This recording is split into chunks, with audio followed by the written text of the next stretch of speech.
कुंभमेळ्याच्या पार्श्वभूमीवर अखिल भारतीय आखाडा परिषदेची महत्त्वाची बैठक पार पडली। आगामी कुंभमेळ्याच्या पार्श्वभूमीवर आज त्र्यंबकेश्वरमध्ये अखिल भारतीय आखाडा परिषदेची महत्त्वाची बैठक पार पडली। वेगवेगळ्या मुद्द्यांवर ही बैठक झाली। आज अखिल भारतीय आखाडा परिषदेची आगामी कुंभमेळ्याच्या अनुषंगाने ही पहिलीच बैठक त्र्यंबकेश्वरमध्ये पार पडली आणि गेल्या 2 ते 3 दिवसांपासून कुंभमेळ्याच्या नावावरून वाद सुरू आहे। हा वाद विनाकारण नाशिकमधील काही साधू महंतांनी उकरून काढल्याचा यावेळी आरोप करण्यात आला। आम्ही नावासंदर्भात मुख्यमंत्र्यांकडे मागणी केलेली आहे, त्यामुळे त्र्यंबकेश्वर नावाच्या अनुषंगाने मुख्यमंत्री योग्य तो निर्णय घेतील, असं त्र्यंबकेश्वरमधील महंतांनी म्हटलं आहे। तसेच त्र्यंबकेश्वरमधील अतिक्रमणासंदर्भात आम्ही स्थानिक लोकांसोबत आहोत। स्थानिक लोकांचे पुनर्वसन केल्याशिवाय अतिक्रमण काढू नये अशी देखील भूमिका त्र्यंबकेश्वर येथील महंतांनी मांडली आहे। दरम्यान आगामी कुंभमेळ्यासाठी खूप कमी कालावधी आहे, त्यामुळे सर्व जबाबदारी स्वतः मुख्यमंत्र्यांनी घ्यावी अशा पद्धतीची एक प्रमुख मागणी या बैठकीत करण्यात आली। उत्तर प्रदेशच्या प्रयागराजमध्ये देखील झालेल्या कुंभमेळ्यात स्वतः मुख्यमंत्री योगी आदित्यनाथ यांनी सर्व जबाबदारी घेतली, त्यामुळे महाराष्ट्रात देखील कुंभमेळ्याची जबाबदारी स्वतः मुख्यमंत्र्यांनी घ्यावी असे मत त्र्यंबकेश्वरमधील महंतांनी आजच्या बैठकीच्या निमित्ताने मांडल्याचं पाहायला मिळतंय।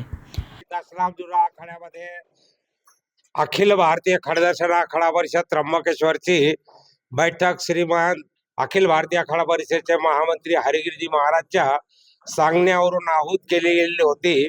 त्यामध्ये येणाऱ्या 2027च्या कुंभाविषयी गावकरी, पुरोहित संघ, इतर संस्था, त्र्यंबकेश्वर नगरवासी यांचं एक विचार मंथन झालं आणि येणाऱ्या कुंभाविषयी थोडीशी चर्चा झाली।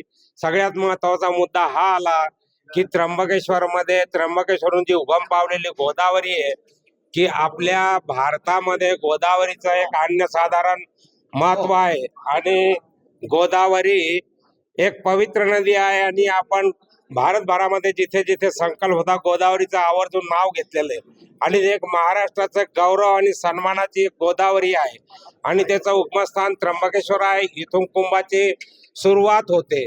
तर ही गोदावरी स्वच्छ आणि निर्मल 12 महिने कशी वाहत राहील याच्यावर चर्चा झाली। काही उपाययोजना संदर्भात चर्चा झालेली आहे।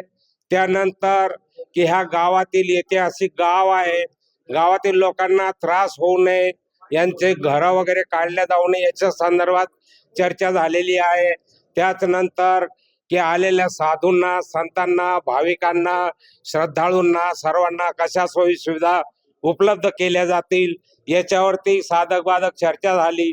याकरिता परवाकडे इथे एक त्र्यंबकेश्वरमध्ये माननीय विभागीय आयुक्त, कलेक्टर साहेब, SP, IG यांनी एक मीटिंग बोलावली। त्यांना सकाळीच मी विनंती केली, तुम्ही एकदा इथे येऊन आमचे वरिष्ठ लोक काही आलेले आपण चर्चा करूया।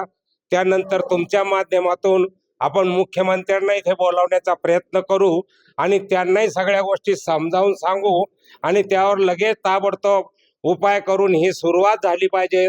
आपल्याकडे केवळ फक्त सिंहस्थ लागायला 19 महिने शिल्लक आहे, त्यापैकी 7 ते 8 महिने पावसाळ्याचे जातील, म्हणजे आपल्याकडे 10 ते 11 महिने शिल्लक आहे। याला वेळच शिल्लक नाहीये, म्हणून हे एक फार उंच याच्यावरून काम करण्याची तात्काळ गरज आहे आणि सर्वांना विचारात घेण्याची गरज आहे। श्रद्धाळूंना सुविधा देण्याची गरज आहे। लोकांचा जीवनाचा प्रश्न आहे, पर्यटकांचा आहे, स्थानिक रहिवाशांचा आहे, त्यांच्या रोजगारीचा आहे, अनेक विषयांची चर्चा आहे। हे प्रशासन हे एक माध्यम आहे, यांच्याकडे पहिला आम्ही परवा हा विषय मांडू, यांच्या माध्यमातून हा मुख्यमंत्र्यापर्यंत पोहोचेल आणि याच्यावरती लवकरच कारवाई सुरू होईल अशी अपेक्षा व्यक्त करतो। आपण सर्वांना धन्यवाद देतो। Hariom Hariom. Bureau report SBN Marathi, Nashik.